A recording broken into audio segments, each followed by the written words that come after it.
Hello കൂട്ടുകാരെ, വീണ്ടും ഒരു വീഡിയോയിലേക്ക് എല്ലാവർക്കും സ്വാഗതം. ഇന്നൊരു ചുരക്ക പരിപ്പിട്ട് എങ്ങനെ കറി ഉണ്ടാക്കാന്ന് നോക്കാം. അപ്പൊ ഇതിനായിട്ട് കുറച്ച് പേറ്റും പരിപ്പ്, ചെറിയ പരിപ്പ് കുക്കറിലിട്ട് ആദ്യം ഒന്ന് വേവിക്കണം. പിന്നെ ചുരക്ക എടുത്ത് തോല് നല്ലപോലെ ചെത്തിക്കളയും. ചുരക്കയുടെ കനം കുറച്ച തോല് ചെത്തി എടുത്തിട്ട് ചെറിയ പീസായിട്ട് മുറിച്ചെടുക്കാം. ചുരക്ക നല്ല ടേസ്റ്റുള്ള ഒരു പച്ചക്കറിയാണ്. ചോറിനും ചപ്പാത്തിക്കും ഒക്കെ അതിൻ്റെ കറി കൂട്ടാം.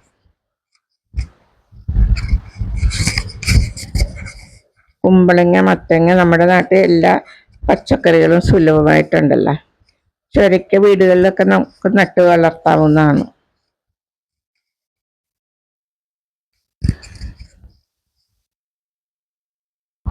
ഇതിന്റെ തോല് നല്ല കനം കുറച്ച്, ഇത് കക്ക് പാകാകാത്ത ഒരു ചുരക്കയാണ്. അപ്പൊ അതിന്റെ കുരുവൊന്നും കളയേണ്ട ആവശ്യമില്ല.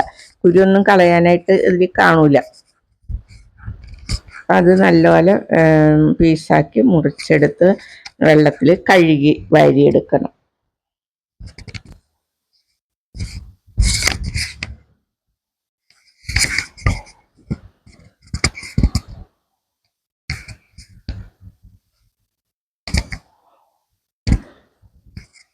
ഒരു ചുരക്കാന്ന് പറഞ്ഞാൽ ഒരു 100 ഗ്രാമൊക്കെ കാണുള്ളൂ. ഇത് വലിപ്പം കൊണ്ട് ചെറിയ ചുരക്കയാണ്. വലിയ ചുരക്കയും കിട്ടാറുണ്ട് മാർക്കറ്റിൽ.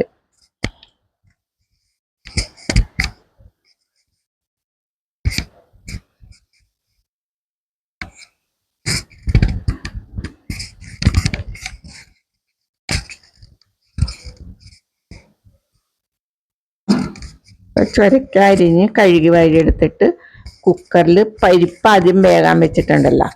ചെറുവേറ്റും പരിപ്പ് കുറച്ചൊരു 1/4 ഗ്ലാസ് ഒക്കെ ഞാൻ ഇട്ടുള്ളൂ. ഒരു ചെറിയ ചുരക്ക് അതിനനുസരിച്ച് ഇട്ടാൽ മതി.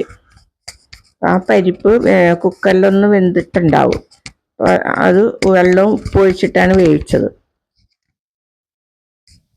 അതിലേക്ക് ഈ ചുരക്ക കഴുകി വാരി എടുത്തതും കൂടെ ഇട്ട് ഒരു വിസിൽ കേൾപ്പിച്ചാൽ മതി. നല്ലപോലെ വെന്ത് നല്ല ഇതാവും.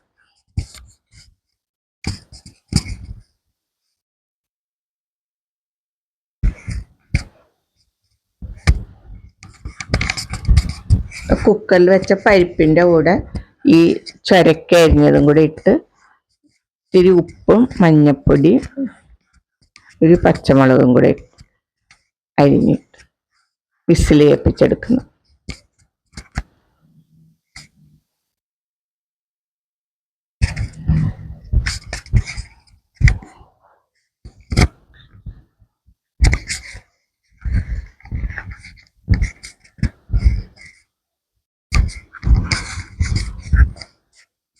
പിന്നെ ഇതിന് അരപ്പിന് ആവശ്യമായ തേങ്ങ ചിരണ്ടിയെടുക്കണം. ഒരു അരമുറി തേങ്ങയൊക്കെ മതിയാവും. അരമുറി തേങ്ങ, ചുവന്നുള്ളി, പച്ചമുളക്, ഇത്തിരി ജീരകം എല്ലാവരുടെ മിക്സിയിലിട്ട് അരച്ചെടുക്കണം. ഇത് താളിക്കാനായിട്ട് 3-4 ചുവന്നുള്ളി, കരിവേപ്പില എല്ലാം പൊടിയായിട്ട് അരിഞ്ഞെടുക്കുക. അപ്പോൾ ഇത് വെന്ത് വരുമ്പോഴത്തേക്കും ഒരു ചെറിയ പാത്രത്തിൽ വെളിച്ചെണ്ണ ഒഴിച്ച് കടുക് പൊട്ടിക്കാം. കടുക് പൊട്ടി വരുമ്പോഴത്തേക്കും അരിഞ്ഞു വെച്ചിരിക്കുന്ന ചുവന്നുള്ളിയും കരിവേപ്പിലയും ഇടാം. നല്ലപോലെ വഴറ്റിയെടുക്കണം. കുക്കറിൽ വേവിച്ച ചുരക്കയും പരിപ്പും ഞാനൊരു ചീനച്ചട്ടിയിലേക്ക് മാറ്റിയിട്ടുണ്ടായിരുന്നു.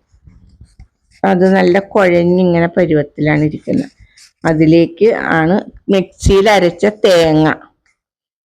തേങ്ങ, പച്ചമുളക്, കരിവേപ്പില, ഉള്ളി, ഇച്ചിരി ജീരകം എല്ലാം കൂടി അരച്ചതാണ്. അത് ഇതിലേക്ക് കൊണ്ടുവന്ന് ചേർത്ത് ഇളക്കി തിളപ്പിക്കണം. ഇത് കുഴമ്പ് പരുവത്തിലിരിക്കുന്നതാണ് ടേസ്റ്റ്. ഒത്തിരി നീണ്ടു വേണ്ട. ഇത് തിളച്ച് വരുമ്പോഴത്തേക്കും താളിച്ചെടുത്ത ചുവന്നുള്ളി കൂട്ട് ഇതിലേക്ക് ചേർക്കാം. നമ്മുടെ കറി ഇവിടെ റെഡി ആയിട്ടുണ്ട്. ഓക്കെ, വീഡിയോ ഇഷ്ടമായ എല്ലാവരും like and share, watch etcetera ചെയ്യണം കേട്ടോ. Okay, thank you.